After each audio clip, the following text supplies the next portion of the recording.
You know it's this. Take a perk and talk it and see. Money swallowed like sis. They done perfected the kid. Got a billion who take on my hate. I've been better put out the road I just spent. I've been working $1 million. The devil, they shit ain't not cheaper again. Hello and welcome back, fellow anime lovers, to MangaMuse. I am delighted to have you join us once again in the world of fanfiction and fantasy. This is the first part of What If Naruto Enters Elden Ring. Special note, this fanfic is written in a masterpiece of NeonZangetsu on FANFICTIONnet. Do check and support the author too. Now smash the like, share and subscribe button for more. Also press the bell icon so that you never miss such great parts. Thanks for the introduction. Now let's dive into the world. That is a big tree. Kurama's remark was certainly on point. Naruto mused. A mighty oak great and gilded like so much spun gold. It loomed large across the horizon. Easily the biggest thing he'd ever laid eye on and had seen more than a few giant monstrosities in his day. Yes, right, big golden tree. Very nice, very impressive, very bright. That much had never been in question. The next bit, not so. Blue eyes swept left. Blue eyes swept right. He didn't see a single soul in sight. What he did see were rolling green hills dotted with piecemeal ruins, a sprawling landscape as open as it was vast. This was in every way a foreign land to him, a pace he'd never been before. Seeing was, as they say, believing, and he didn't believe for a single solitary second that he was anywhere near home. His pulse quickened in his veins as his thoughts began to race, the drums of a great hunt out for blood. Where, in the blue hell, had they woken up this time? Why do we keep waking up in strange places like this? His breath hitched in his throat, heralding a surge of panic lest he hyperventilate. He bit down on it and stomped it into bloody oblivion. Stop. Don't panic. Arms, check. He glanced over at his right limb, thankful to find it still in one piece. The bandages were still holding at least, even if the fingers were a little stiff. Legs. He glanced down and heaved a sigh. All right. Not hurt or crippled in any way. Great. Which brought him back to the matter at hand. Here, where, how, did I eat some tainted ramen or something? Stop panicking. A low sigh pervaded the back of his mind. You're giving me a headache. Easy for him to say. Everything had been fine. His last memory was of his head hitting the pillow. He'd been safe and warm in his bed, sleeping off that mission. He barely even remembered the details. Something about a scroll and a ring or something. You mean the ring on your finger? Blue eyes snapped to his left hand. On his fourth finger, all the color drained out of his face. It was a simple thing, a little golden band writ with symbols runes. He didn't much understand. He tried to tug it free, only for it to cling tight to his finger. Much to his chagrin, the damn thing actually seemed to constrict around his flesh, biting down painfully. What the hell? Why won't it come off? Congratulations. He could hear the smile in his partner's voice. Looks like you got hitched when you weren't looking. To who? He bleated back. Another tug, another failure. Oi, guys. Raising his voice, he called out to the wilds. You got me? All right. You can come out now. Get this thing off me. Silence reigned supreme. This ain't funny. Damn. Look around. Kurama prodded him when he began to flounder. Maybe there's something we can use to get our bearings. There, in the distance. Movement. A giant knight clad in golden armor, astride an equally large horse. Who was it? A man? A woman? Distance and armor made it impossible to discern their identity. Something was better than nothing. For lack of any other option, he started down the hill towards them. No need to use the cloak here. The rider cantered back and forth almost lazily, utterly unaware of his presence. Still he came closer, only a stone's throw away now. Hey, he shouted, waving a hand. Any chance you know where I Ugh. His words pitched into a yelp as the rider pivoted with frightful grace and brought a golden halberd crashing down into an equally golden palm. Blue eyes blazed red as the ground cratered underfoot. That, he hissed, wasn't very nice. Then he yanked. Plunk. Clenched knuckles barreled upright in a rousing uppercut, ripping the halberd from the golden knight's grasp and striking them dead on the chin in the same instant. Their mount reared. Rider met ground. Even as it began to rise, Naruto leaped onto its chest. A sandal-clad foot stomped down, eliciting a low groan from his would-be killer as it drove them back into the dirt. Wrestling their shield down, he shoved a kunai up under the warrior's chin, point tickling the pale expanse of an exposed throat. Let's just calm down and reset our tempers, eh? He hummed softly. I'm not your enemy. Don't make me use this. The knight went still beneath him. At length it made a tiny, awkward noise. Now, I'm going to let you go. Promise not to attack me. Another faint sound, almost like a sigh. All right. He stepped back, muscles tense, ready to flee. The man, was it man or not, rose ponderously, sitting with legs folded beneath them. Their mount loosed an anxious whinny and pawed at the ground with a hoof, but made no move to attack. Seemed it had a brain after all, like its master. Good girl. He reached a hand up, offering it to the warhorse. I'm not gonna hurt ya. A low snort told him just what the steed thought of that. Still, it nosed his hand. Its emotions were easy enough to read. A simple lowering of his hands and loosening of his stance was all it took to calm the beast. Great. Now, he turned his attention back to the fallen knight. Can you point me toward the nearest village? Or better yet, tell me where the hell I am. I'd settle for that. The knight didn't speak. It only waved its hands, pantomiming something he didn't understand. Naruto blinked again now, as the knight continued to perform ... What in blaze was this, a puppet show or something? Couldn't make heads or tails of it. Can't you talk? He couldn't see the face behind that helm, but he could feel the disdain within their gaze. The knights shook their head. Slowly. Ouch. Naruto winced despite himself. My bad. You can only grunt, huh? HRRNGH. As he looked on, the knight made another gesture. Slowly, more deliberately now, it pointed toward the giant tree, then to him, now toward a castle in the distance. That, at least, he understood. Maybe he'd find someone actually capable of speech that way. Still, don't you dare. We have enough on our plate. We don't need a tag along. Oh, a whim. He offered them a hand and helped them to their feet. Wanna be friends? Rather than offer anything in the way of an answer, the warrior turned away and began to retrieve its fallen weapons. Oi, here at last, the great sentinel paused, hefting their halberd and shield. Naruto tensed anew, ready to flee at the first sign of trouble. He didn't relish the idea of killing anyone, but he wasn't about to stand there and be killed himself. He stood his ground as it stalked back toward him. Only then did he realize how damnably tall it was. It stood tall, looming head and shoulders over him, brimming with unknowable intent. Wow. He looked up. You're a big one, ain't ya? Tense as he was, he couldn't help but jump as that heavy halberd slammed into the soil, buried deep.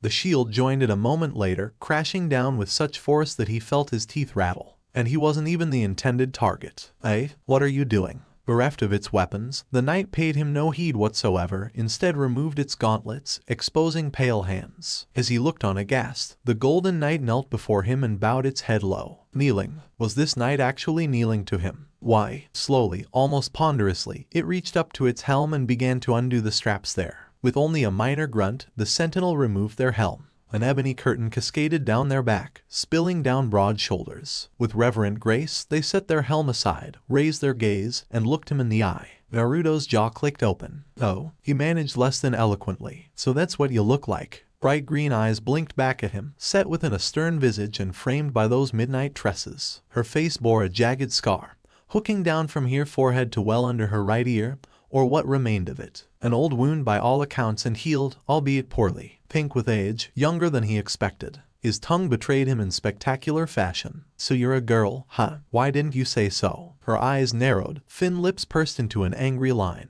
She opened her mouth to retort, but rather than speak, jabbed a finger just shy of it. Kurama hissed in his head. Naruto winced himself when he beheld the mangled bud of flesh there. He'd been right on the money, and yet now, he sorely wished he'd been wrong. She didn't have a tongue. Someone had ripped it out. Huh? It had been a while since he felt anger. Who did that to you? She just stared. Fine. He'd fight that battle later. You got a name. A shake of the head. When she made an irritated noise, she stabbed her finger into the dirt and scrawled a rough message. I no longer have one. I was the tree sentinel. No more, no less. Another pause. She wrote another line beneath it. I have failed in my duty and disgraced the Erd Tree. Slay me. When she made to write again, he caught her wrist. She stabbed a finger at the message. Nope. His brow furrowed. Tree sentinel. That wouldn't do. Everyone deserved a name. Even a mute, wounded wretch like this. His temper stirred again, and he shoved it down. Who would wound someone like this, tear out their tongue, and leave them alive? It just wasn't right. He couldn't imagine living a life without speech. It horrified him. The wound was old and healed, but maybe he could do something about it. Thoughts for later, he supposed. Lady, I gotta call you something. He flailed for a second, thinking. Tree sentinel. Gave up, and mashed the words together as only he could. I've got it. I'll call you Trish, then. He snapped his fingers and stabbed one at her. How's that sound? Mesh the words together a little. Amazing, right? The tree sentinel made a baffled noise and shook her head. Nope. He smacked his lips. I deny your denial. That's your name now. She made a waffling movement with her right hand, telling him just what she thought of her new title. A faint smile creased his lips. Hey, I did the best I could, all right. I'd like to see you come up with one, you cheeky brat. She glanced toward the message she'd left. almost longingly. "Sorry," he hummed. "I'm not gonna kill you. Not gonna let you kill yourself, either. Why don't you come with me?" She reared back, eyes wide. A hand touched her chest. Her lips parted, mouthing a single word. "Me. You see any other giant knight here?" He batted her shoulder. "Come on, it'll be fun." "Well said." A new voice intoned behind them, cutting him short. "I did not expect you to best the sentinel in such a manner. Perhaps you are the one I seek. Where did she come from?" "I didn't sense her." Naruto pivoted, just in time to watch a young woman appear out of the ether. The sentinel stilled behind him, watching the newcomer intently. "Greetings." Her manner was smooth as silk, traveler from beyond the fog. Manifesting from a swirl of blue light and clad in black of cloak, this fresh stranger hid her face from them, or did, until she reached up and tugged down her hood. By contrast to the stoic warrior he'd only just befriended, here stood a young woman with chestnut hair, fair and fleet of foot. Her left eye was bound shut by a strange black mark, the like of which he didn't understand. As he looked on, she knelt before him, almost gingerly, as if she were afraid of spooking him. A slow, ponderous silence pushed between them. At length, she broke it. "I am MELINA." Her lone eyes met his. "I offer you an accord." This world was absolutely broken. Naruto realized this fundamental truth just before the first night passed. And what an ugly truth it was. He'd known this wasn't his world. He could accept that much now, albeit begrudgingly. Everyone and everything he'd encountered here, with very few exceptions, tried to kill him on sight. Well, good for them, but he wasn't about to go down without a fight. Again, that didn't bother him. What bothered him was death, or the apparent lack thereof in this world. Tonight, they'd taken refuge in the crumbling remains of a church with a rather curious merchant, well outside of Stormvale Castle. The man had been more than happy to offer a great many wares at discount and a hint about howling wolves in a place called Mistuad in exchange for tonight's protection. As leader, first watch fell to him, leaving him to tend a lonesome fire while his companions slumbered near a half-demolished wall. His gaze flicked their way, make certain no harm had come to them while he wasn't looking, then swiveled back to the darkness. A mute girl and a woman who could vanish into thin air made for strange bedfellows, he felt. Quite the merry little fellowship we're forming, Hirama remarked. "I'll say." He nudged the fire with a stick. "What do you think of M? The big one's easy to read, but the other, she's more than she seems." "You all right?" "Just a little shaken." He had every right to be, given what he'd witnessed today. They'd stumbled into soldiers on the way here. Not the chatty sort, those. They hadn't been willing to back down, and an attempt to skirt them led to an attack in turn. Trish had beaten them to a pulp. No contest. He'd managed to drive the rest away, but the deed was done. A small shiver shook his shoulders. He'd recovered from that much, even forgiven her for attacking blindly. He couldn't find fault with that. Not so what came after. Said men had been alive and well after they rested at one of these grace sites. Alive and well. They even seemed to recognize them, if only because they weren't quite so eager to engage a second time. For reasons he didn't understand, enemies seemed unable to die here, and if they did, it didn't stick for long. Did that apply to everyone, or only certain persons? Did he even want to test it? Broken indeed. A fitting term, given all this talk of shattering and broken rings and whatnot. MELINA had proven rather talkative in that manner. This realm, the lands between she called it, was in every way screwed. Which begged the question, how to fix it? Did he even want to? Should he? Did he have that right? Of course you do. You're not the sort to let folks suffer. Yeah, I know, but I don't even know where. His senses tingled, warning him. Might I have a word? He pivoted in place. A woman in white robes awaited him, perched upon a rocky outcrop. 4 hands folded in her lap. Blue hands. He tilted his head, trying to get a look beneath the wide-brimmed hat she wore, and succeeded at the last. A lone eye regarded him from a cherubic face, pale as can be. "A pleasure to meet thee, tarnished." Her voice was low, husky even. "I am the witch, Rena." He knew a lie when he sensed one. "That's not your real name, is it?" She didn't answer. "Aw, come on." He winced a little, sensing her anger. "I wasn't trying to make you angry. You're cold, right? There's plenty of space here at the fire." She didn't budge. A blonde brow rose. Really? Her brow furrowed. "I do not require warmth." Be that way, would she? Fine. Then he'd come to her. "I've heard tell of a warrior hurtling about these lands, making all manner of madness." Her lone eye drilled into him as he picked himself up and wandered her way. "And upon looking into the matter, the talk, I surmise, is of thee." Heat crept up the back of his neck. He scratched at it. "That'd be me, yeah, as I thought." A thin smile was his reward. "Then I must ask, what do you hope to gain from all this?" "Nothing, really." He turned and stared back into the campfire, heat smoldering in his eyes. "I like helping people." As she looked on, he threw a stick into it, sparking the dying embers to new heights. "This place seems like it needs a lot of help." His spirit warmed to the words even as he said them. So that's what I'm gonna do. He didn't really know where to start, but he'd be damned if he didn't try. Fool of a boy. Her lips pursed into a thin line. You cannot save everyone. He laughed at her, actually dared to laugh as he hadn't in a long time. See, that sounds like a challenge and I've never backed down from one of those. I ask again, Rani pressed, what does thou hope to gain?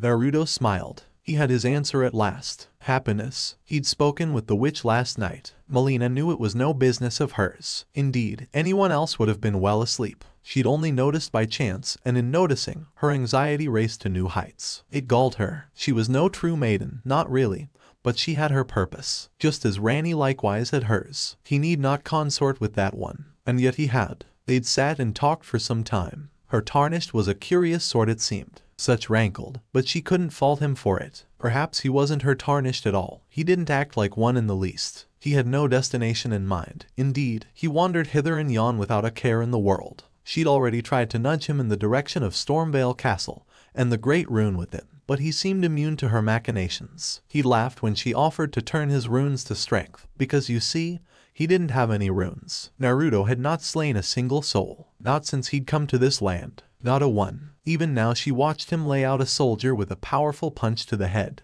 He stooped to a knee, made certain the poor soul still lived, and kept walking. Baffling, others parted for him, falling to fists and techniques she'd not seen the like of. None could touch him, none came close, and still he remained in his base state. This man was a warrior, a fighter. He knew his way around the battlefield and fought with frightful speed. His techniques rent armor apart and his fists shattered weapons like so much kindling. Where he walked, enemies fell in trove. He could have torn his way through them in a tornado of blood, reaped their runes and left them to rot. Yet he didn't. Why? Why wouldn't he kill? He wasn't afraid to fight, but the injuries he inflicted were of a minor sort. Not so the tree sentinel, or Trish, as he called her. She'd seen her fight. That one was a whirlwind of woe to any who came near her or her mount. The wise fled at the sight of her, the foolhardy had their heads stoven by halberd and shield. But not her tarnished. She deferred to him wordlessly, as was her wont. He must be a soft sort. The realization alarmed her, and not in a good way. Her tarnished wanted to help others, to heal rather than hurt. Wait, her tarnished. She'd only known him for a few days. When had she come think of him as such? Moreover, who did he think he was, sparing his foes? Well, that settled it, then. Her tarnished was bloody mad.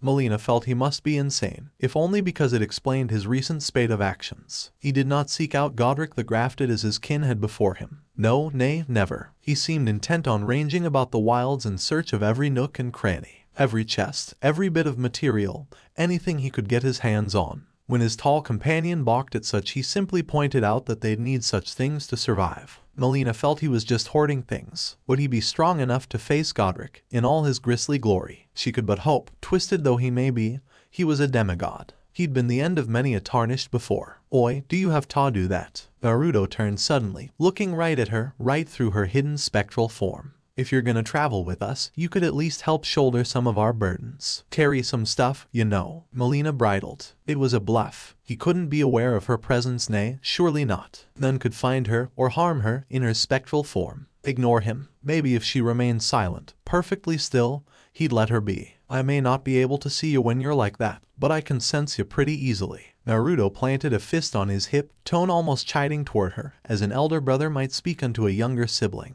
Now come down here, stop hiding, and quit wasting everyone's time. Damn him. She appeared with a huff. You need not be rude about it. Ain't trying to be. He drawled. But if you wanna help us, you can at least do your part. Rather than relent, MELINA steered the subject to safer waters. You would do well not to trust that witch. No, that dazzling smile flashed out again, stark as sunbeams. I think I'll be all right. She doesn't seem the dangerous sort, you know. How very little he knew. That one was dangerous. She knew full well, after all. Her name is Rani, I know. His head bobbed. She told me. MELINA balked. How did you? Well, she introduced herself as Rena at first. His lips quirked in a small smile as they walked.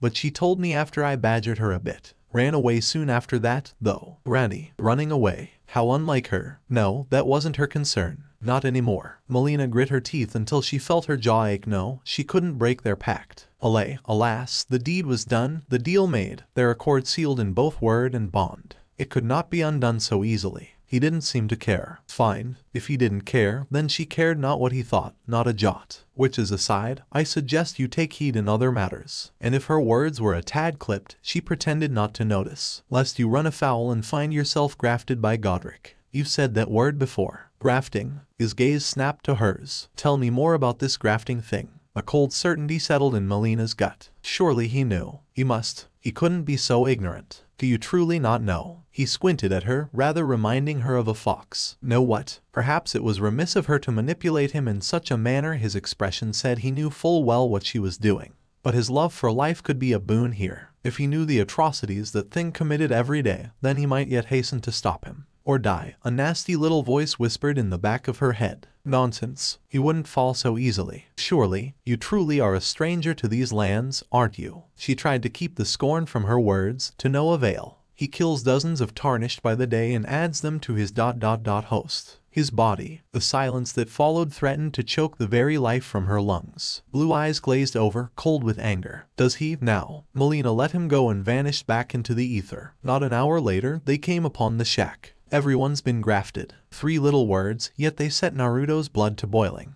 Everyone who came with me. The hooded woman at his feet continued to babble, heedless of his mounting rage. They crossed the sea for me. They fought for me. She hugged herself, as though afraid her limbs would come flying off at any moment, only to have their arms taken and their legs and their heads. She swallowed once, shivering a little. All of it, taken and stuck to the spider. He hadn't thought to find anyone here, let alone a tale of woe like this. Spider, he croaked out, remembering Melina's warning. Didn't you know? She looked up at him, eyes damp. If you're stuck to the spider, you become a chrysalid. Quite the lark, when you think about it. A weak laugh tumbled out of her. You're headed to Stormvale Castle, aren't you? Hope you weren't enticed by that fellow with the strange mask. His brow furrowed. He hadn't met a man in a mask. You've come to be one with the spider, I presume. He could feel the front she was putting up, even through her fear. That makes us 2 peas in a pod. But I don't have your courage. It's scary, you know. Her voice warbled a little now, tiny pitiful thing that she was. Having your arms cut off, or your legs, or your head. She lowered her head in shame. I want to be like everyone else, but I'm just too scared.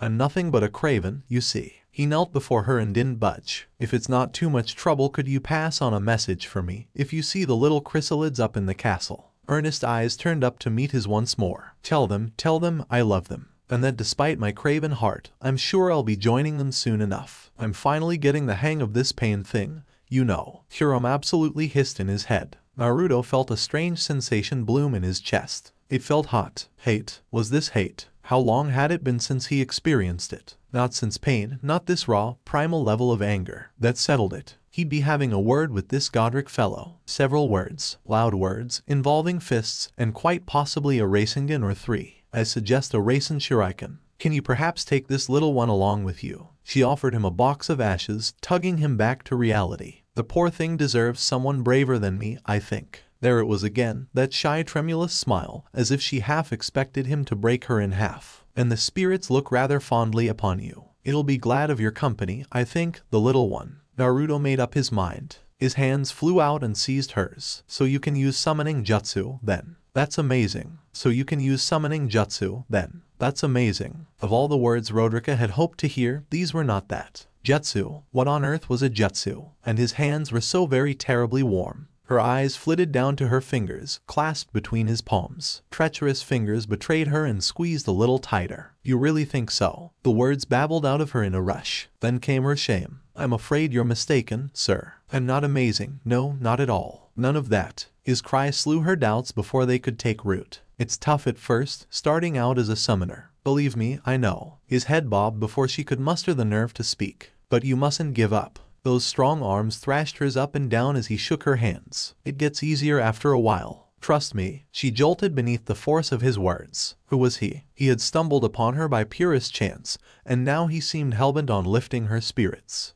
Spirits. A poor joke. Even so, the man before her burned so bright in her sixth sense, a sun in all its gleaming glory. Even the Erdtree itself seemed dim by comparison. No, such thoughts were blasphemy. Speaking of which, he had a bloody tree sentinel right there behind him. Couldn't they read minds? She'd heard the stories. And really, what was he doing with a sentinel, anyway? That brute had nearly felled more than a few of her friends before Godric's men came. Would that giant knight lop off her head? You should come with us. Roderick's neck nearly suffered whiplash. Me. The word emerged as a tiny squeak. I couldn't possibly. I'd only slow you down, and it's not safe out there. A blonde brow quirked. Ain't much safer here. He was right about that much. A strong breeze could knock these walls down. Look, he raised a thumb to his mouth, just shy of his lips. Let's compromise. If I beat this Godric guy. The tree sentinel made a disbelieving noise behind their helm. Then would you come with us? Naruto finished. Could he? This particular tarnished did not lack for confidence, if nothing else. But did he possess the ability? Could a mere mortal ever hope to best a demigod? She'd never laid eye on Godric the Grafted, not herself, but she'd heard tell of him all the same. Legends had it he was terribly strong, even in his waning age. Powerful enough to still be Lord of Stormvale, even after all this time. The roads would certainly be safer. Roderick shook her head a moment later, refusing to dwell on such. But you can't. He's much too powerful, even for someone like you. Great. His smile told her she'd fallen right into his trap. Till then, I'll leave you with a guard. Just in case. Before she could think to stop him, he bit down on his thumb. Blood sprayed forth. Roderick jerked back, hands flailing to protect her face. What are you doing? This, he grinned, took 3 long strides backward for safety, and slapped his hand against the ground. Summoning jutsu. Smoke sprayed forth as runic script burst forth from his palm. A dark shape emerged from within, looming large over the shack, larger now, largest still. Roderick looked up, squinting against the haze. What was that? An enemy dragon perhaps? It was so terribly large. A sudden gust of wind swept the smoke away. The tree sentinel made a terrified noise. Roderick stood in agreement. Not a dragon. Nay, not at all. She felt her jaw click open all the same. That is a very large frog.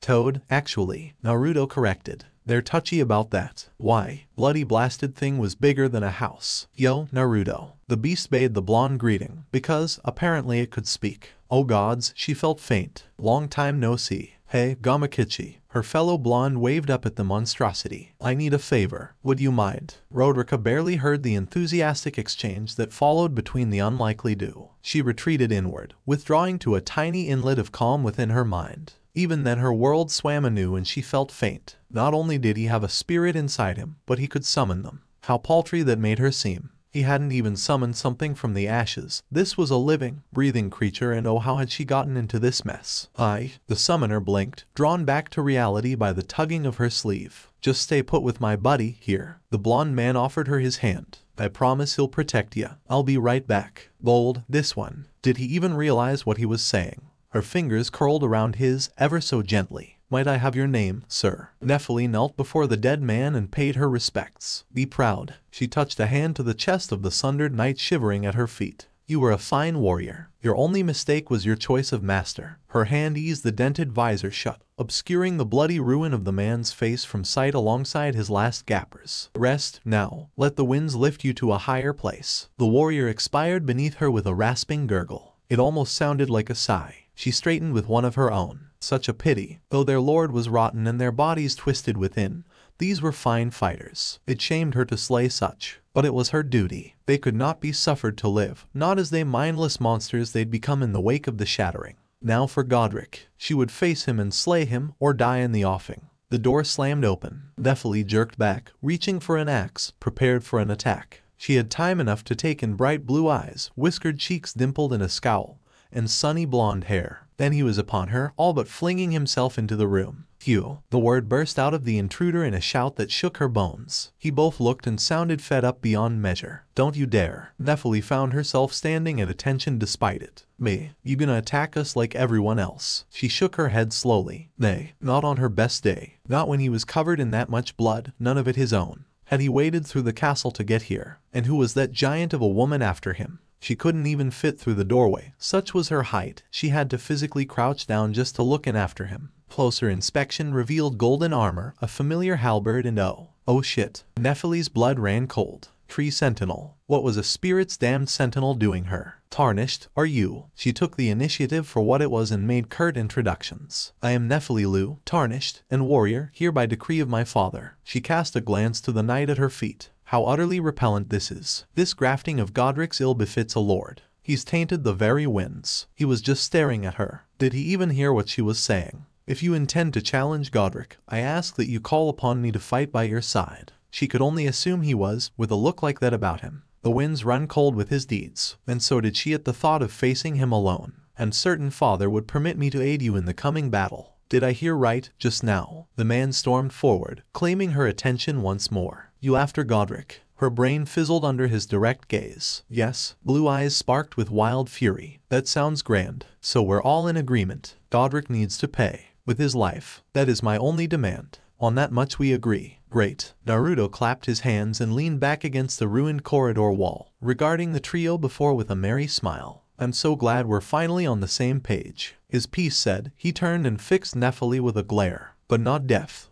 Wait a sec. A hand came up when she scowled and made to speak. Let me finish. When I say no deaf, I meant not yet. The barbarian warrior opened her mouth, closed it, considered. Are you going to torture him? No, nay, and never. Not this style. Nope. He shook his head, denying her. Death is quick, final, a release even. His fingers snapped, cutting her short. Just like that. Your life snuffed out and you're gone. I've seen death. You kill Gordic, and he'll be away, off to the afterlife, or whatever passes for that in this world. No justice for all those he's wronged. Is that what you want? Her piercing gaze met his, and Naruto lifted his chin to meet it. Adorable. If she meant to intimidate him, she had a long way to go. Cute. We've grappled with a goddess already. She'll need a bit more divinity to make us cower. You intend to take his great rune, then? Something dawned in her eyes. To leave him powerless. Meh. He waffled a hand before her. I intend to ask him what the hell he's doing and then kick his sorry hide if I don't like the answer. But sure,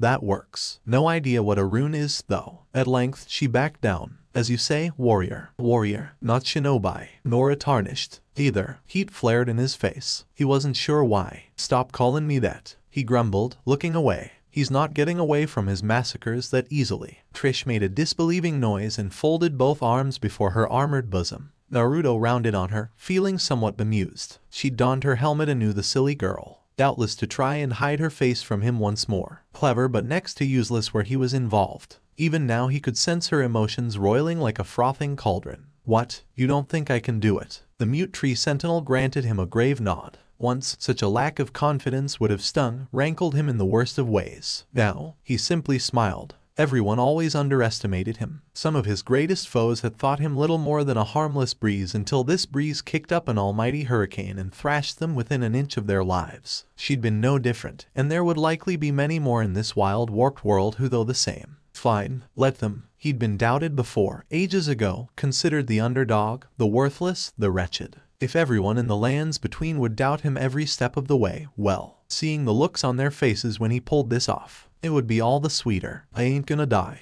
Cursing his lack of height, why did she have to be so damn tall? He stepped to her and patted her hip. Don't worry, I've got this. Trish pivoted away. This time, the sound she made sounded nothing short of petulant. A polite cough echoed behind him. Now he came to the third and final member of his merry little band. So, he planted both hands in his pockets and squared up. Got something to say. MELINA reared back a little, alarmed and not liking the look on his face. Tarnished, are you angry? Nope. Maybe his reply was a bit too quick, because her good eye narrowed upon him. And not. Whatever gave you that idea? She was watching him like a hawk. Not her fault, he supposed. If his face looked anything like what he felt right now, well, it might be more than a little terrifying. There was no need to be afraid, really. He was hardly looking to lash out and hurt someone. No, just Godric. He'd never met the man, never lay eye on him, but something told him he wouldn't like what he found here today. Really, anyone holding the surname of Grafted wasn't going to be a good person. No matter what he said, what he did, it wouldn't bring back the hundreds of lives lost here. Nor could he. For all his strength and skill and speed, Naruto knew he couldn't raise the dead. And that made him angry. In all fairness, Naruto wasn't trying to be scary. Truly, he just couldn't recall the last time he'd been this furious. This was a different sort of anger than he was used to, righteous and pure, burning white-hot in his chest like the sun itself. He held it close to his heart, that molten core, and kept it warm. He'd seen the horrors of Stormvale Castle, the carnage hanging from the ceiling, the ghastly grafting of the spider, a beast he'd had no choice but to put down.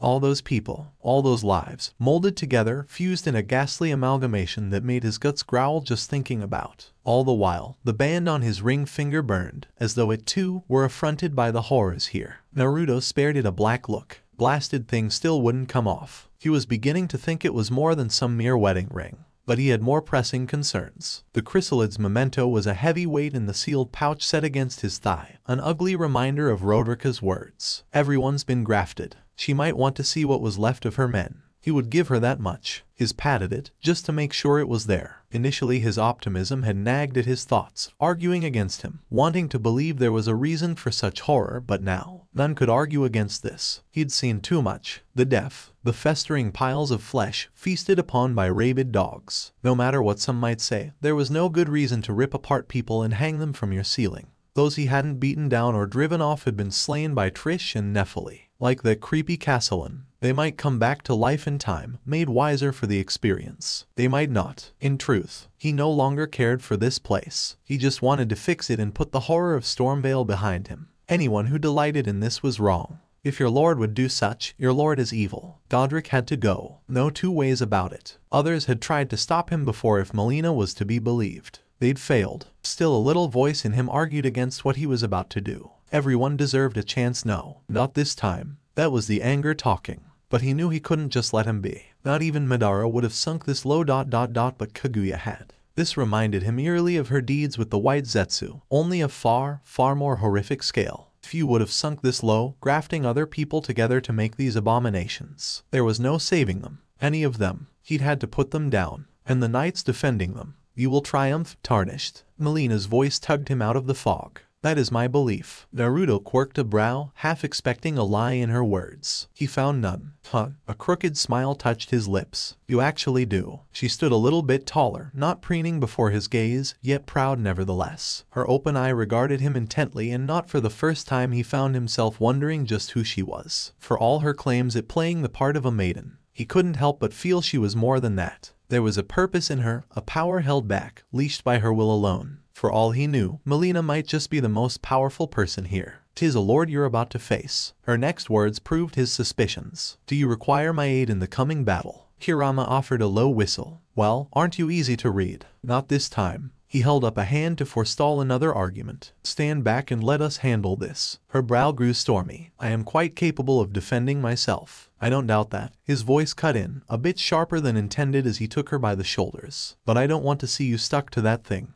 The color drained to her face, her good eye seeking the fog door. "I understand. I shall abstain, just this once." Naruto let her go, watching only absently as she retreated to her ethereal form. Only then did he exhale. Crisis averted. Tarnish could die over and over, that had been made quite clear to him, but he wasn't keen to throw his companions into the fire. Nephili was probably safe in that regard, but Trish and MELINA might well be mortal for all he knew. Trish was probably going to fight whether he wanted her to or not. But she was tall, armored, armed, and had her spectral steed. Against someone known for fusing people to himself well, he wanted to spare MELINA that, if only for a time. All right, then. That was settled now for the matter of their unseen watcher. He'd felt it for the last hour, an unseen presence gazing upon them from afar, stalking them, observing their efforts. It loomed close now, closer than ever before. Why hadn't it attacked? Was it waiting for them to face Godric? The better to stab them in the back. The thought soured his mood even further. Hirama's warning did little to help it. "He's over there. I can sense him." Restraining a grimace, he craned his neck past one of the ramparts, over the fallen corpse of a troll, down the deserted corridor. Blue eyes narrowed. There, the mounting sense of peril loomed large only yards away. He took a stance, preparing himself for the attack he was sure would come. Any moment now. They were exposed here. A proper ambush would do lasting damage. It never came. Instead he saw glimpsed. A faint shimmer of dying golden light shuffling around the corner in the opposite direction. As if something or someone were disappearing, returning from whence they came. A trick of the light perhaps, an overactive imagination. Unbidden, he found himself stepping forward, out of the corridor and into the night. "Hey," he raised his voice. "Stop stalking us and attack already." "Nay," a low, throaty voice called out, an omen incarnate. "I am not so craven as to strike when your back is turned." The air quivered before his words. For a moment, just a sliver of a second, he beheld someone else fading into the ether. Someone large indeed, larger than Trish, even. A horned head turned to regard him now, exposing weathered gray skin, a looming body bound in a ruined cloak. And yet for all that, he moved with deceptive grace. Leaning upon a worn gnarled staff, they pivoted, facing him fully. "Come," the invader beckoned. "I would speak with you." "Bugger," Nephili swore under her breath. "Is that who I think it is?" Naruto heard Trish absolutely hiss behind him. She tried to drag him back toward the door. Naruto didn't budge. He stood his ground in turn, refusing to move. His senses took the horned man in an instant, struggling to untangle the complicated knot of emotions that bound up his being. Duty, resolve, resignation, tired, so very tired and full of bitterness. He wasn't sure if this was an enemy. Instinct said yes, but his heart said no. He dared a step forward. Still, the stranger made no move to approach nor retreat. What is thy business with Godric? That ominous staff tapped once against the ground, an eerie bell tolling for them. Choose thine words carefully. You already know, don't you? Naruto stalked up to him, forcing a swearing Nephili to follow or be left behind, and Trish in her wake. You've been hounding us since we set foot in this castle. He stopped a stone's throw away, well within reach of that cane, then crossed both arms before his chest. A name would be nice. Margit will suffice. The man loomed large over him now, casting him in his shadow. Another tap of the staff. I need not yours, tarnished. He gave it anyway. Naruto. Ain't much, I know. Trish whined and dragged at Naruto's arm again. The horned man's gaze snapped to her, taking in her armor at once. You tamed a tree sentinel. His bushy brow rose, considering her as one might a cracked gem. Curious, is she perhaps? No. He made up his mind a moment later. Disgraced, then. Fallen from grace. Your betrayal sullies your order. Trish wilted. Oi, she's not a failure, you. And here I see the daughter of Lu. His all-seeing gaze swept over Nephili next, causing the dusky-skinned woman to bridle in turn. Pitiable, that gray face twisted in a sneer. A motley band, if ever I have seen one. His gaze swept over Melina's spectral form, lingered there to let her know he saw her, then moved on. Your answer, tarnished. I would hear it said from your own mouth. Do you not seek his great rune? Anger sparked. Naruto felt himself convulse in a full-body shudder. This again. It was too much. The whiskered warrior flung up his arms with a cry bordering on explosive. Runes, runes, runes. What is it with you people and runes, eh? I don't even know what a rune is. Yet they're all everyone and anyone wants to talk about here. Listen. Stepping forth, he stabbed a finger against Margit's chest. I'm here to stop him from hurting anyone else. That's all. Truly. And what about you? Another jab, heedless of the absolute behemoth before him. Are you working with him, too? A third stab upwards now, seeking the heart beneath his bony ribs. Well, answer me. What do you have to say for yourself? Huh? Margit did not gape. His jaw did not click open.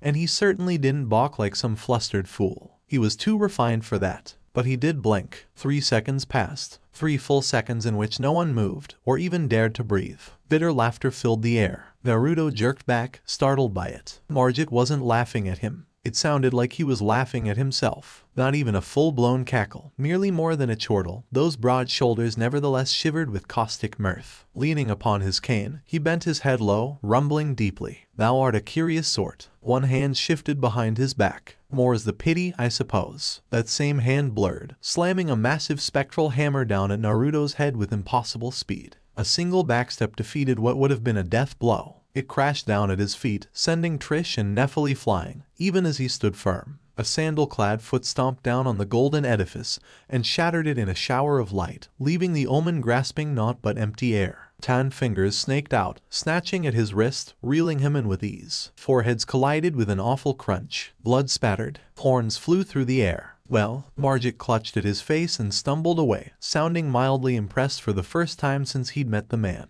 Thou art of passing skill. Warrior blood must truly run in thy veins, tarnished. Are you done? Golden sage eyes blazed up at him, heedless of the blood sluicing down his own visage. Because you will be if you try something like that again. Margit flicked his cane forward. Less than an inch from Naruto's face the cane came, close enough to catch the cursed scent coming from within. He slapped it aside in a parry and lashed out in a critical hit. Clenched knuckles found a new home within Margit's gut, folding the larger man over him with a dull wheeze. He was still there, gasping for air, when those furled fingers opened to reveal a Rasengan. Margit tried to draw back. Too little, too late. Wild blue light keened in the air, rising in a roar of defiance both borne by jutsu and man alike. And then he was away. Naruto didn't see the moment the jutsu launched him, but he heard it all the same. It left the towering demigod sprawled on his back, one hand reaching out in vain. Pity stirred in his heart. He'd warned him. He really had. Why did no one listen to him in this blasted world? How many times did he have to prove himself? Even now he'd beaten a man just because he wouldn't back down, even if he sensed that said man had held back the lion's share of his strength. Your heart ain't in this, huh? Margit struggled to rise once more,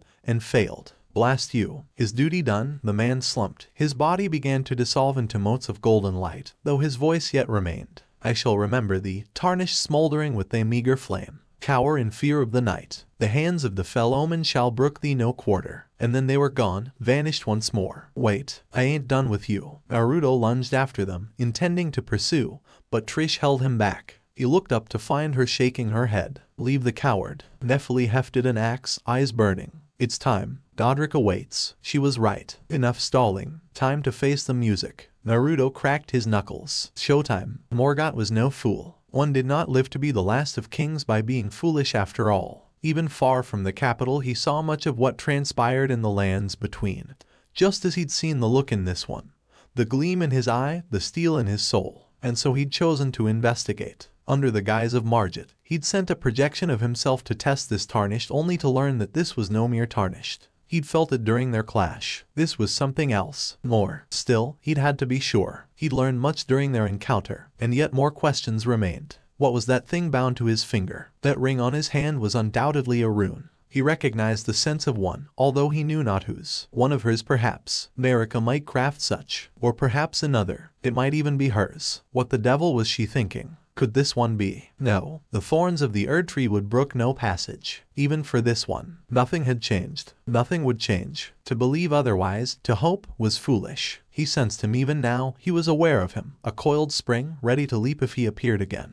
It would be a simple matter to unleash his true strength and strike him down, surely. But why should he exert himself overmuch now? For that fop. The death of Godric would trouble him not. Indeed, the realm would be better off without that madman. Next time. He'd try harder next time. On a whim, Morgoth made his decision. Just this once, he let them by. There would be no second time. Miracles only occurred once. Naruto was going to die. Trish knew it, no two ways about it. If she let him fight alone like that again, he would undoubtedly lose his life. Because this was a bad place. She'd lost her tongue in a castle not unlike this own. Hadn't she? The memory was foggy. She could not slay herself, for honor prevented it. But still she did not wish to see this twig of a boy throw his life away. If it came to that, she would take the blow for him. It was the least she could do. He, who had bested Morgoth masquerading as weak Margit, might just be the one to sit the throne. If only he could get past Godric. To that end, she would gladly sacrifice all. Naruto was kind to her, even with her maimed face, her silent voice, and ghastly disfigurements. He had stood for her, even when the fell omen disparaged all her failures. She had pledged herself to him. But would that oath end in death? Time would tell. Weak, they called him. Useless. Runt of the litter. Godric the coward, Godric the grafted. Oh, how those words burned. How they rankled and seethed and stung. His very spirit shrieked. It wasn't fair, none of it, not at all, not one bit of it. This rotten world had conspired against him from the moment of his birth even before the shattering. Born sickly, weaker than all those who shared his blood, forced to hide, grovel, scrape and scrounge just to survive all while his kindred looked down on him. And for what? His earliest memories were of their laughter, cringing aside. Hugh, strong, impossible. He'd wanted to be just like them. Was that so wrong? Little Godric, they'd called him. They'd turned up their noses, sneering at him. Only a few had shown him even the tiniest scraps of kindness, the merest morsels thrown to him as one might feed a dog scraps from their table. Those few were gone now. Mild Miquella, gentle Godwin and rebellious Ranni. Dear, dear Godwin and Ranni, felled by the night of black knives. Miquella gone, vanished to parts unknown.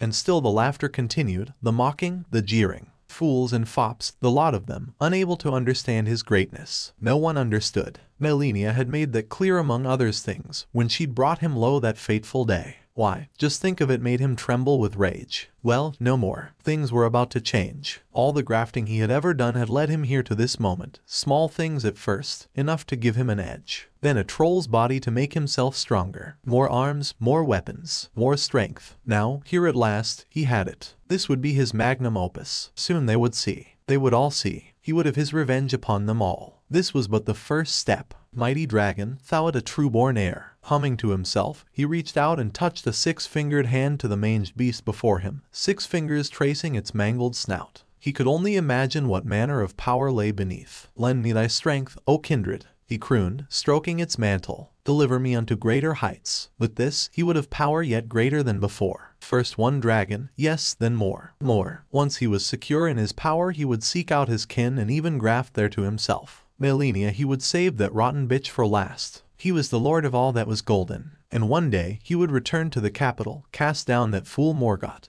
and take his rightful place as Elden Lord. He just needed more time, more strength. The fog door stirred behind him. He heard it first, a faint rippling noise as the barrier he'd erected was breached. Indignant, he turned, cloak rippling from his back. Who dared disturb his solitude? Who had the gall? Soon enough, he saw the young man clad in tattered orange and black rags stalk down the steps, taking them two at a time. His hair shone in the moonlight, blue eyes burned, whiskered cheeks dimpling now in a scowl. Any anxiety he might have felt withered away in the face of such a lowly wretch. Another fool come to take what was his. There could only be one fate for such. Well, now, a lowly tarnished. He scoffed and gripped the haft of his axe, blood warming to battle as the host of arms bridled upon his back. Playing as a lord, are we? He paused as the fog rippled anew behind him. Not just one tarnished. Another, some fool of a woman wielding T-axes. And behind them, looming over the rest. Goodness, a tree sentinel. Here, excellent, and without one of those bothersome steeds. She, at least, would make for grand grafting material. Today must be his lucky day. He salivated at the thought. With their might added to his own, his grand design would advance further yet, perhaps even enough to seek out that oaf Radon. The blond man gagged suddenly and stepped back, face gone pale as he beheld his glory. How many lives did you graft to yourself? As many as needed. Godric preened, reveling in his fear. And many more to come. I command thee, kneel. His axe he slammed down, brandishing the leonine crest upon it for all to see with a merry cackle. I am the lord of all that is golden. And you are. Ground. Wait. Ground. Why ground now? Dazed, blinking, Godric's thoughts came back to him. Why was he lying down? Distantly, he registered an awful ache in his jaw and drool training from his chin. Realization dawned and he found his face made level with the dirt in a way no self-respecting lord desired. Had someone dared to strike him, Godric the Golden, the gall of it all. His rage blazed, hotter than a dragon's flame. Change of plans. Dizzily, he heard the man's voice. He's mine. This was madness. Yes, this was a trick. Some sinister spell. Get up. He turned his prone form to see that filthy blonde tarnish stalking his way. I said, up. His words were a growl, righteous fury made manifest. Take your lumps like a man. Godric tried to rise, only for another impossibly fast blow to catch his chin in the interim. Stars, entire galaxies, flashed before his eyes as he reeled. He was still reeling in fact, when another blow dented his forehead to send him sprawling. Gravity betrayed him like everything else in this world. His body struck the ground and bounced once, skidding a deep furrow into the ground. What sorcery was this? He hadn't seen either attack and yet here he was, a demigod, bleeding. By a mere tarnished. Up. He had to get up. Blood fountained forth from his split lip as he stumbled to a knee. I am the lord of. Lord? Through blurry eyes he beheld the blonde, stalking forward, eyes glowing gold. You. He shook his head, blonde bangs swaying from side to side. A lord's kinda like a hawkage, when you think about it. He stands up for his people, speaks for them, you know. Cease your prattling. Godric whirled down at him, axes blurring, seeking his head. Begone from my sight. He gives them a shoulder to lean on when they're tired. A hand slapped it away, snapping his arm out of position. And another to cry on when they weep. A second parry knocked him clear onto his back and a foot came hammering down after it, forcing him to tumble away lest his face be crushed. Rather than pursue, the blonde waited for him to rise. Only then did he continue. He bears their burdens with them, laughs with them, shares in both their joy and their sorrow, their pain ... all of it. What do you know about any of that? His words stirred old memories, foul memories. It is the duty of the weak to yield to the strong. He closed on him, wind wailing around him, the storm itself answering his call. His weapons closed on empty air. You're wrong. Aghast, and knowing full well what he would find, Godric nevertheless couldn't quell his instincts. He whirled up, alarmed to find the blonde perched atop his golden uplifted axe like some kind of fell carrion bird,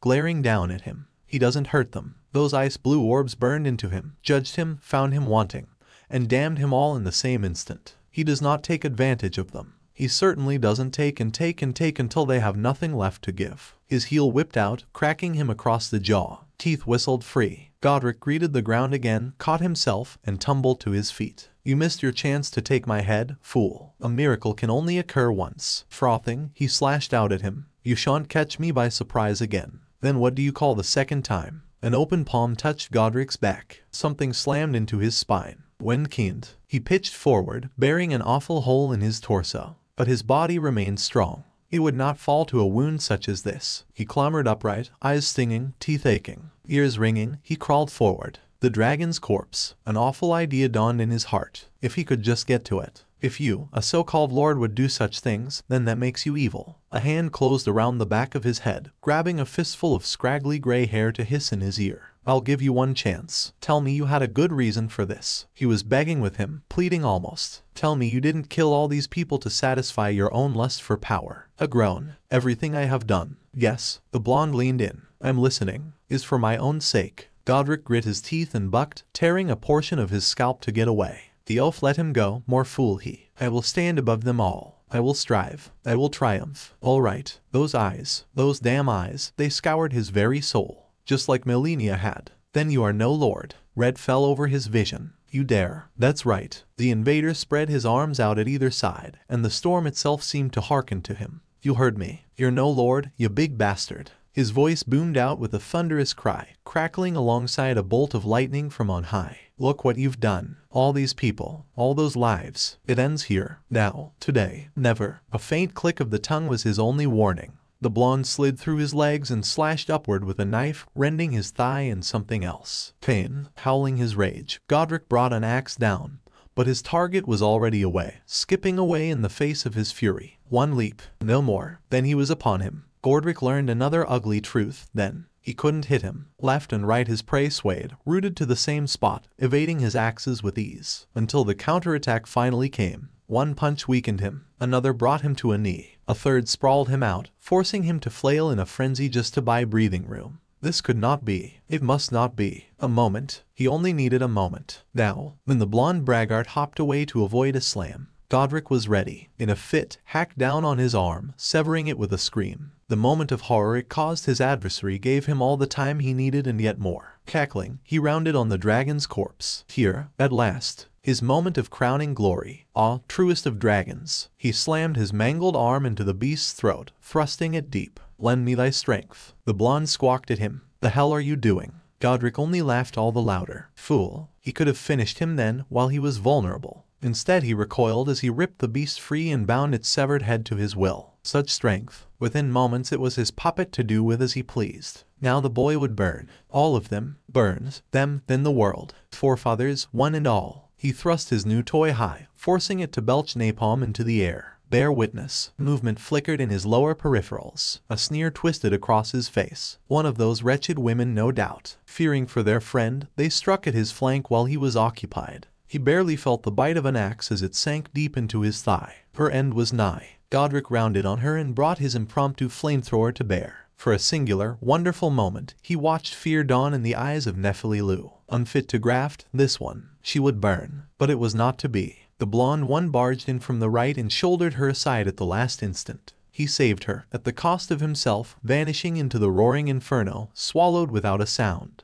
Godric crowed in triumph. At last. Victory. His emotions led to his death. A throaty cackle fled from his lips in a rush of dark glee as he heard the fool's companions cry out. Burns. All of them would burn. First him, then those fool maidens, then everyone. This would be the birthplace of his dynasty. His reign began now. Enough. Naruto emerged through the fire and flames unharmed, burning brighter than the Erd tree itself. Clad in a cloak of black and gold did he stride forth, uncaring as the heat kissed his skin. Blue eyes gazed up at him, red as blood. Steam boiled from his shoulders before his unhurried advance, a stately, leisurely walk while the inferno roiled over him, a pace that brought him well abreast of his new weapon. Godric could have retreated, could have pulled back, tried a new tactic, something, anything, and yet the look in those eyes rooted him where he stood. He saw something in them, something terribly, horribly familiar, an expression he'd never seen himself, yet heard tell of many a time in tales spoke hence. Here at last, the Lord's heart quailed in the face of that fearsome glare. They looked nothing alike, and yet, he saw him all the same.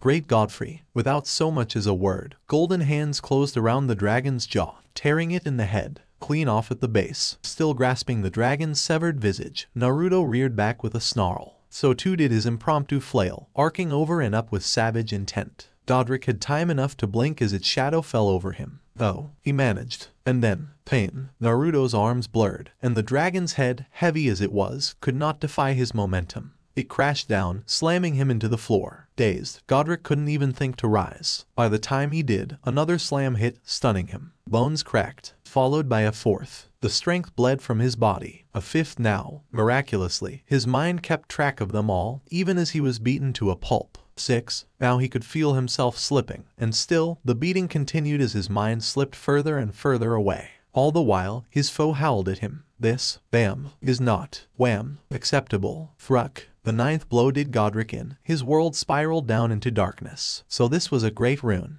Naruto turned it end over end in his hands, regarding the ethereal construct with no small amount of confusion. Smaller than expected perhaps, but rather light all things considered. He supposed that made sense. After all, it was made of, well, light. Blasted thing had come flying out Godric's chest after that last blow, practically landing right in his hands. All this chaos, all this death, over something so tiny. Had everyone really gone mad for these simple shards? He wasn't sure whether he wanted to laugh or cry. Godric's mangled corpse lay sprawled at his feet, body crumbling into dust. Or was it runes? He wasn't sure how he should feel about this, any of it. He'd beaten the man to death in a fit of pique. He shouldn't have, he knew that. But he'd gone after Nephili. There hadn't been any time for anything other than a lethal response. More than that, he was so very tired of everything trying to kill him and his. Was it so wrong to fight back for once in his life? To have been felled by a lowly tarnished? A low rasp at his feet sparked his temper anew. Such shame, I cannot bear. Blue eyes snapped down. You're still alive. You must be joking. How durable is this bastard? Not very, and not for long, judging by the way his body was falling apart. These were Godric's last gasps. Ranni, Rykard, Radon. A hand with too many fingers grasped at Naruto's ankle, drawing a shudder from the blonde. Wild eyes glowered up at him, through him, gazing past to something he couldn't see. Melania, Miquella, Godwin, those ugly bloodshot orbs fixed upon him, and yet for all that, they still didn't see him. Greatest Godfrey, I only wanted to stand among your kin. To be like them, to be strong. Was that so wrong? Here at last, pity hit the whiskered warrior's heart. He blinked, finding himself somewhat taken aback. Who in blazes was Godfrey, and why did this lunatic think he was him? Was he truly that far gone? Still, it wasn't in him to disrespect the dying nor the dead. On a whim, he knelt down. A tan hand touched the demigod's dented forehead. Godric's crown had long since fallen to the wayside in their battle, leaving a tangled mat of hair behind. Now that looked at him, he realized just how old the so-called Lord of Stormvale truly was. Frail, even. With his grafts crumbling, he was already a shell of his former self. Soon he wouldn't even be that. It would be wise to kill him now. Safe, even. But he'd never been one for wisdom. Maybe not, he drawled. Still, the way you went about it was wrong. Plonking down beside him, he heaved a sigh. If you wanted others to respect you, you should have worked with them. Proved yourself to them. Not by sewing pieces of other people to yourself. His gaze swept past him, to the buckling stormy sky above. If you crush everyone who disagrees with you, if you steal the lives of others rather than build your own, it's a sad, lonely little world you'll live in. I knew a guy like that, once. Didn't end well for him. Glassy eyes met his, already dimming over, still not truly seeing him in his final moments. Such wisdom even in the face of a fallen foe, thou truly art great Godfrey. I'm really not. Tutting softly, he closed his eyes. A hand rose behind his back. May you find peace in the next life, whatever it may be. Firm fingers gripped a kunai,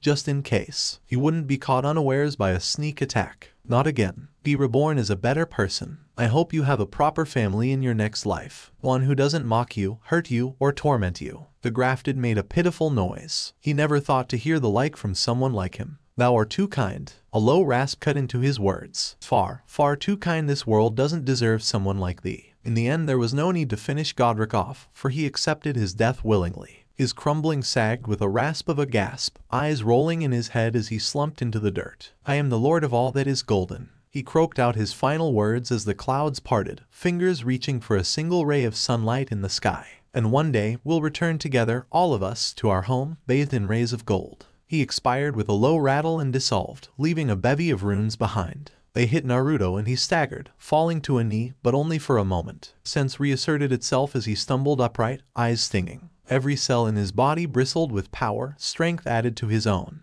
It was alarming, intoxicating, terrifying. So these are the runes everyone's been on about. Not bad. Think I can see the appeal. Not now, Kurama. Silence swept over the ruined courtyard. Here and now, a small, shuddering sigh escaped Naruto at the last. He knelt and hung his head. He'd done the right thing, hadn't he? Willfully taking a life made his heart feel heavy, even if it was necessary. Godric had undoubtedly been evil, but he'd not always been this way. Something must have happened to him to make him the twisted wreck of a man he'd fought. Yet he couldn't stop to mourn. Had to keep moving. The faintest gleam of burnished metal caught his eye. In hindsight, he wasn't sure why his eyes alighted upon Godric's fallen axe, only that they did. On a whim, he reached down and grabbed it. Much to his surprise, the towering armament it shrank to fit his grasp. A cursory swing confirmed its weight, and lacking a holster for it, he sealed it away in a scroll. Remembrance acquired. He would remember the man Godric should have been, not the monster he'd become. Forgive me. Melina shimmered into existence at his side, jolting him out of his reverie. I've been testing you, to see whether or not grace does truly guide thee. There was something more to her words now, a hint of respect perhaps, curiosity even, but he willfully ignored it to meet her gaze. Whether you were fit to face the challenge that entails. And what do you think now? He quirked a brow, not liking the look in her eyes. Don't leave me in suspense. It seems my worries were unfounded. A faint smile bloomed on her grave face as she regarded. Torrent had your measure from the start, whereas I merely pretended for a time. Naruto frowned. Was that a roundabout way of saying she believed in him now? Felt like a bit of a backhanded compliment, but he'd take it. Anything to put this awful place behind him once and for all. Surely the rest of the lands between couldn't be so twisted as this. Surely not. Right. What do I do with this thing? He hefted Godric's rune her way. You need but take it to a divine tower to empower it. Sure, great, he mumbled, not relishing the idea of more wandering. I'll get right on that. Naruto turned his gaze back to the rune shimmering in his palm. Thought it felt weak. Are people really fighting over these? Alas, they are. The shards of the Elden Ring are not something to be trifled with lightly. Naruto turned his gaze back to the rune. It shone dully in his palms, alive, devoid of any benediction. He could sense it, feel it pulsing in his hands like the beating of a heart, almost as if it recognized him, as though it were aware. Perhaps some tiny fragment of its old owner lingered therein. People were fighting over these things, dying for them. Someone should take these runes, keep them safe. He could only think of one way to do that, mad though it was. Kurama realized what was about to happen a heartbeat before he acted. Don't you dare. Golden hands moved of their own accord to clench tight round Godric's rune. Then he reared back and slammed it into his chest. Melina cried out in surprise. Her cry went ignored. No sooner had she done so than the sigil flared to life, regaining its lost luster. His body bent double again, but with it came strength. Pain flared in his palms and he pushed through, refusing to lose his grip. As he grit his teeth, the great rune carved itself into him, shimmering just above his flesh. Bright and vibrant it burned, brimming with the life it had lacked a moment ago. That's not possible. Through ringing ears, he distantly became aware of Melina's hoarse whisper. You didn't even take it to the tower. And Naruto turned to find everyone balking at him. He blinked. What? Why are you looking at me like that? What was he? Try though she might, Nephililu didn't know what to make of this boy, no, this man before her. At first she'd taken him for a tarnished like her, though him to be little more than a warrior, but she'd never seen one of her kind perform half the feats she'd witnessed here today, let alone that ghastly stunt just now. Her second assumption had been to label him as a mage, but no, their kind were decidedly squishy. They couldn't kick a demigod around as he had. She had thought they would fight Godric together, honor demanded, and yet she'd broken that code, rushed in, and such shame she felt. As she looked on, the tree sentinel woman barged forward and picked the blonde up, hoisting him into the air as one might a child.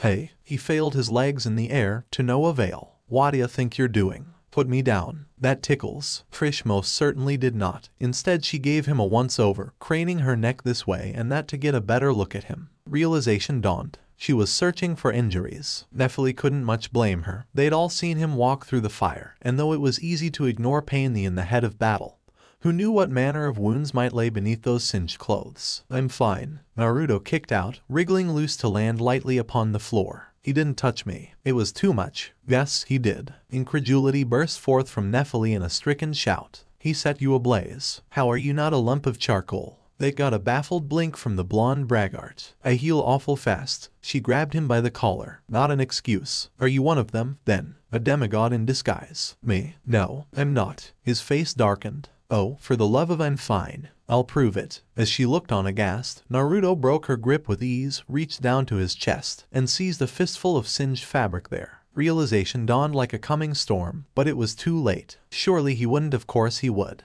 With a triumphant cry, the blonde tore it off, followed by the mesh wire shirt beneath. Revealed was lean muscle beneath, not a hint of flame or scorched flesh to be seen. Well, a distant part of her mused. Rather fit, this one. See? He bared his teeth at her in a smile fit for Horalu himself. Am fine. And so are you. So don't worry about it. Nephili opened her mouth to refute him. No, you don't. Azure eyes narrowed, rooting her where she stood. If the next words out of your mouth aren't I and understand I'm going to spank you. Nephili's face went white. He would, too, she knew. He was that done with Stormvale. The horrors of this place had clearly disturbed him more than he let on, and he was clearly keen to be done with the castle and move on to greener pastures. As was she. Godric might be gone, but the winds were still tainted with his deeds here. Still, to threaten to spank her. She'd not been threatened with such before. I shall return to my father and tell him of your success. She managed the stiff bow, not trusting herself to be anything less than perfectly polite in this moment. She was furious with him, absolutely seething really.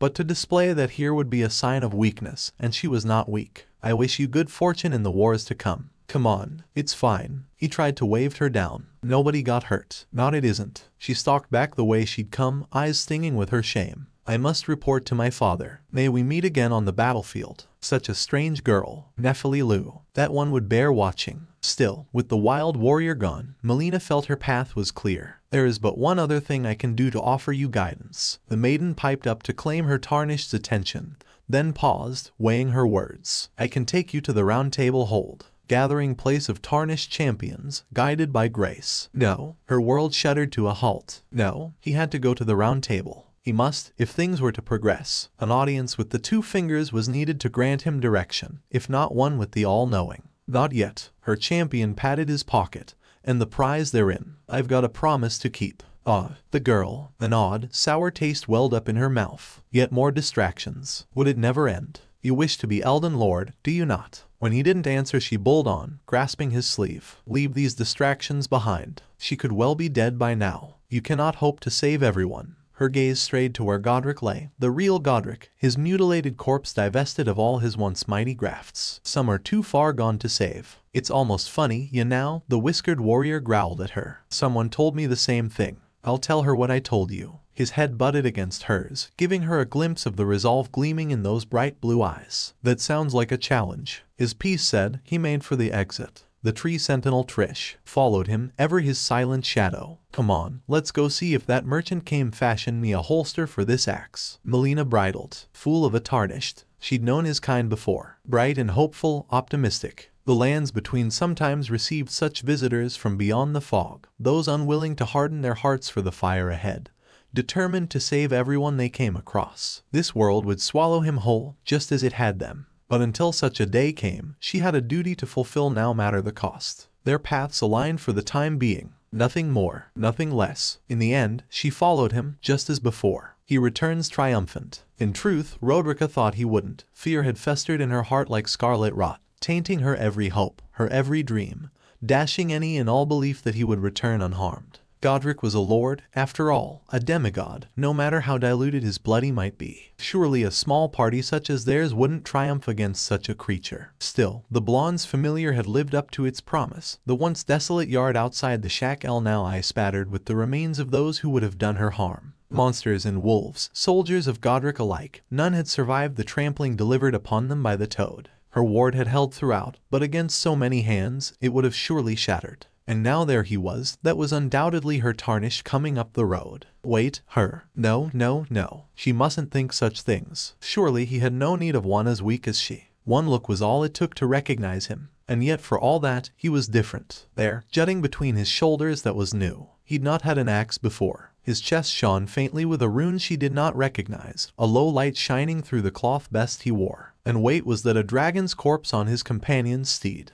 It was, lesser than its greater cousins perhaps, but a dragon was still very much a dragon. Did he intend to fashion a bit of armor out of it? There was nothing quite so sturdy as dragon hide. The tree sentinel granted her a grave nod, and she flinched in the face of that stern helm. Hey, Gamakichi. His voice drew her back to reality with a jolt. Sorry to keep you waiting. Everything. Killed a few idiots. The giant amphibian rumbled in return. You thought about reverse summoning. Might be able to get you home. Roderica felt her heart hitch. He was going to leave. After all this. Nah. Much to her relief, Naruto waved him off. Don't think it'll work. You can try later, but I've got work to do here. Mind giving him a message for me? The toad rumbled an affirmative. Tell him, well, he looked away, scratching his cheek. Tell them I'm fine. I've got a world to fix. I'll try to come back if I can. But I can't right now, you know. Ma and Pa will be angry. Not much I can do about that. The blonde shrugged. I can't leave this place alone. Both master and familiar shared a long, lingering look. Eventually, the latter nodded. The subsequent plume of smoke burst forth, heralding his departure. Roderica squinted into it, to no avail. All that remained was a faint indent in the ground. She didn't have time to ponder it for long, because now the baffling blonde was making right for her. A tan hand stabbed forth, fishing into his pocket for something. Here, he knelt and pressed it into her hands before she could so much as think to blink. I found this. What's this? A keepsake. Her fingers curled around it furtively,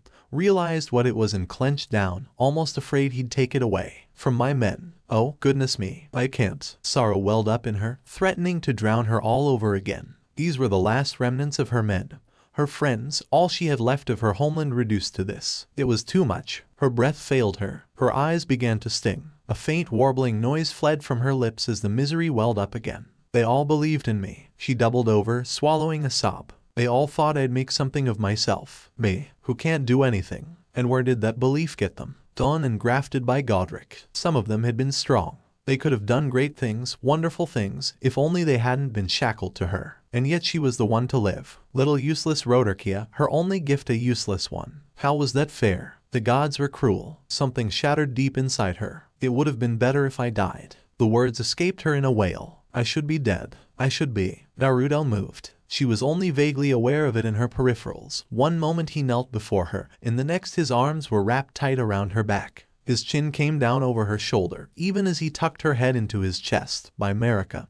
He cradled her, like a child, like a brother would his sister. Roderica sobbed in his arms, an awful, ugly sound she was sure he hated. I know it hurts. His voice was a low, soothing hum in her ear. I know you want to scream, but those men and women went for you knowing full well what might happen to them. Don't dishonor their sacrifice by throwing your life away. Those arms were gentle bands around her now, rocking her to and fro as she wept. Don't cry. Remember them. Let those memories give you the strength to take action. Easy for him to say. He was strong. She was weak. She tried to struggle, to no avail. His arms held tight. I'm useless, what can I do? Plenty of things. He didn't release her, not for a moment. I'm sure there's something in this world that only you can do. She wasn't sure how long he held her. Minutes. Hours. It felt like the former, but it could well have been the latter for all she knew. Eventually her tears ran dry, as all things do. Once they did, he nudged her faintly. Right? Mustn't despair. It wouldn't be fair to them. Or herself. The tiny, tremulous resolve hardened in her heart. Then I think I'll head to the round table hold. Perhaps I'll find my purpose there. Great. He leaned back, holding her by the shoulders, smiling bright as ever. That's where I'm headed next. We can go together. Roderica sniffled a little. He truly was too kind. Much too kind to someone as frail as she. A woman materialized beside him, looking most put out. Roderica squeaked, only to find herself summarily ignored as the one-eyed maiden rounded upon Naruto. Are you ready now? Her champion nodded, but once. Very well. Let my hand rest upon you for but a moment. There was much of note in the round table. Too much, one might say. An endless series of quests to be taken, and requests needed fulfilled, to say nothing of its more eccentric guests. In truth, Naruto wasn't keen on any of it. From that wizened old crone to those giant 2 fingers for which she served as a mouthpiece. He cared even less for the other denizens. A blind man of faith who wouldn't stop talking about the Erd Tree.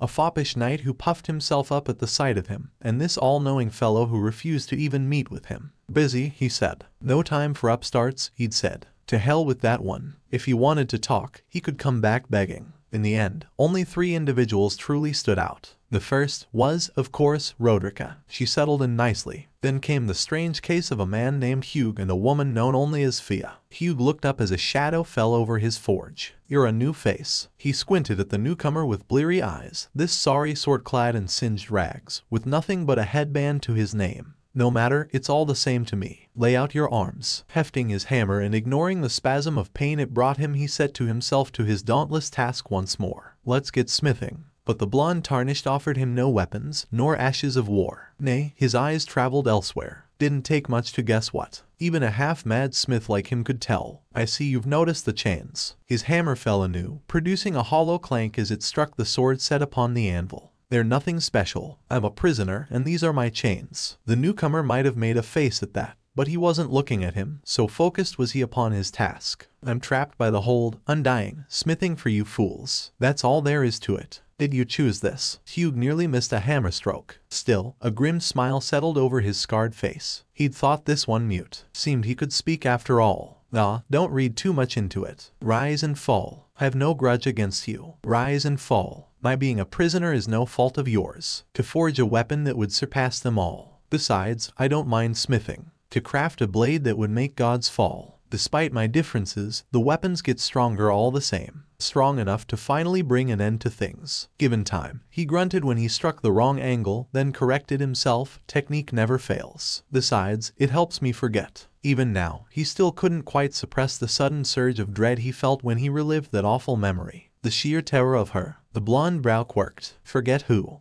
It's nothing. Let's get smithing. Credit where it was due, the boy knew when to let things be. I've got a dragon carcass with me. Any chance you could make armor out of that? Hugh paused. Could be. I'll have to see firsthand to know. I'll have Trish bring it up. They chatted for a time after that. Speaking of small things, the girl, Roderica, and the state of the round table. Against all odds, the boy he still didn't know his name. Not that it mattered, actually managed to wring a promise out of him to look after the lass, to help nourish her gift, for what it was worth. But in the end words dried up, as they often do, and they went their separate ways. Hugh watched him go, shook his head, and returned. HRMPH. Just another tarnished. He'd seen a few with fire like that. They all burned themselves out sooner or later. This one would be no different. He'd seen the rune in his chest. So what if he grappled with Godric in all his grisly glory? Everyone knew that one was the runt of the litter. No, there were monsters out there, warriors and witches who made the grafted seem a child by comparison. Lunar Princess Rani, Frida Reichard,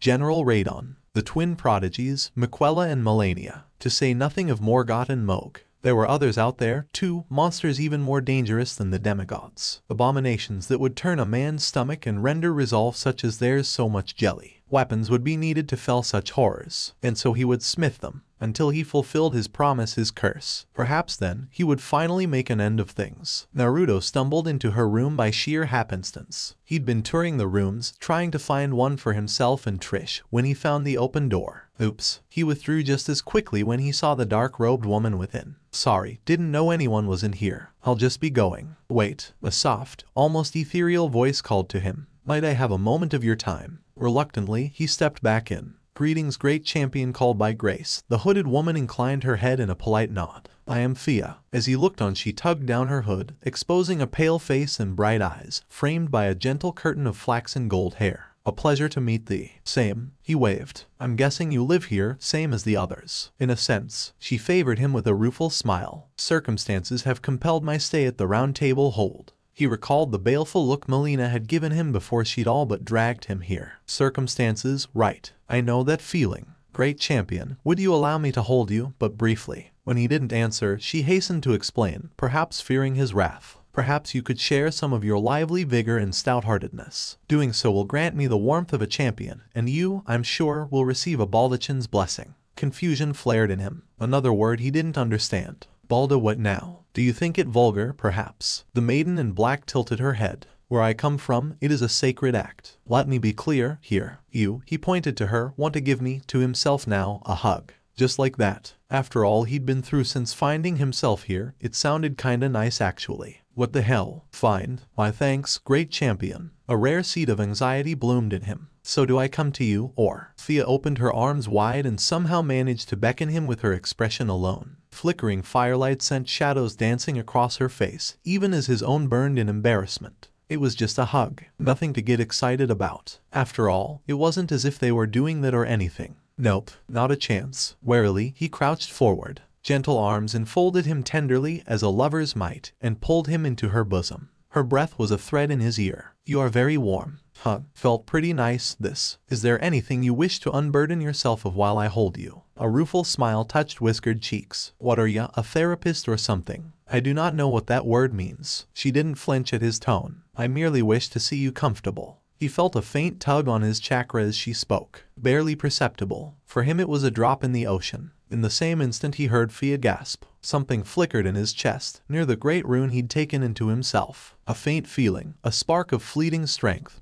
Finite, yet waiting for him to call on at his leisure. Such strength. She coughed once, then continued. What you felt light up inside of you was a baldachin's blessing. Though it is but a fleeting thing, I'm afraid. Come back to me, should you require another. I will take you in my arms as often as you need. He stood quickly. She smiled after him. Then good day to you, my dear. Naruto beat a hasty retreat as only a shinobi could. There was something about the table. He saw it as he left Fia's room behind him. That large shard of grace hanging above its surface, it called to his eyes. His senses tarnished. Distantly, he heard MELINA call out to him. Trish made a noise of confusion. He paid them no heed. Without thought, Naruto vaulted the edge, skirted the many weapons lying there and reached out for it. He wasn't sure what he was expecting. The moment his fingers brushed it, everything went awry. The ring on his hand pulsed. He couldn't think of any other word for it. His very fingers felt afire, as though it were burning from the inside out. Nay, a tiny, faint whisper hissed in the back of his head. Not yet. Not here. There's work to be done. He touched it, that little speck of light,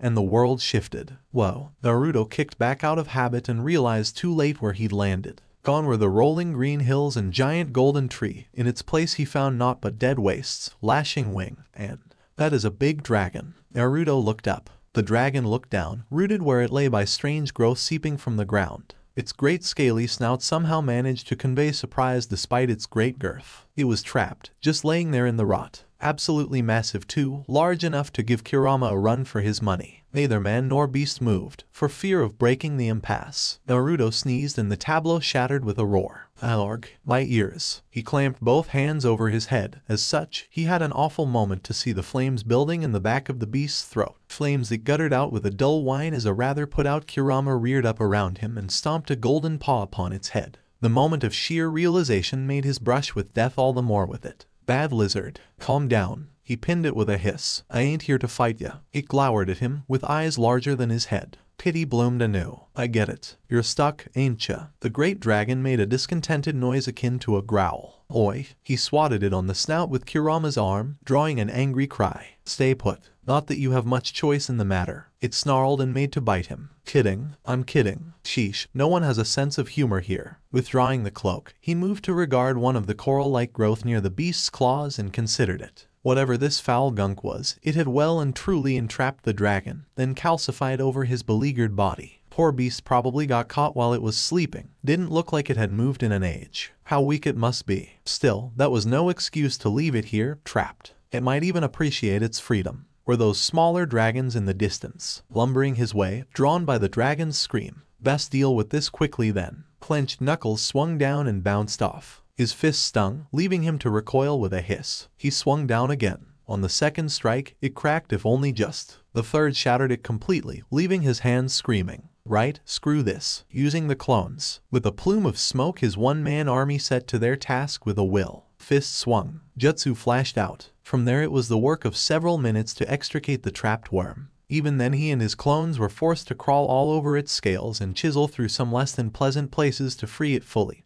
much to the beast's manifest displeasure. Tada. He stepped back, arms spread wide. You're free. The beast glared at him, struggled to rise, faltered. Oh, you haven't moved for a while, have ya? Guess you're pretty weak. It shimmered into fog and light. Light that shrunk down, assuming a smaller form. Compact. Humanoid. Wait, what? Human what now? As the light dimmed, he found himself gazing upon a woman. Couldn't be anything less. Stark silver eyes shone out of a scarred face framed by a curtain of gray hair gone nearly white, through which two horns jutted. Yet for all that, this new form of hers appeared to be rather young, barely 30 at a stretch. Clad in little more than a tattered white shift, she swayed on her heels, yet when he went to her, she bared her teeth, human teeth at him, in a feral hiss. Mind-body, quivering arms hugged close to herself, and he glimpsed the shimmer of scales upon them. Mine limbs. Another shiver, not of weakness, but rage. You touched all of it. Heat his face as he scratched the back of his head. Yeah, I'm really sorry about that. But it was the only way to get you out. It got a name. She absolutely hissed at him. My name is Greyroll, you knave. Huh? He snickered. So dragon girls are a thing here. Nidak. Clenched knuckles crashed into his chin at speed. He was still laughing when he hit a tree. Such was his introduction to Khaled. So alright folks, that's all for today. Stay tuned for part 2. Do subscribe, like and share for more such videos. Also check out the story and author NeonZangetsu on FANFICTIONnet. Press the bell icon to be notified first on release. See you in the next video. Till then, goodbye.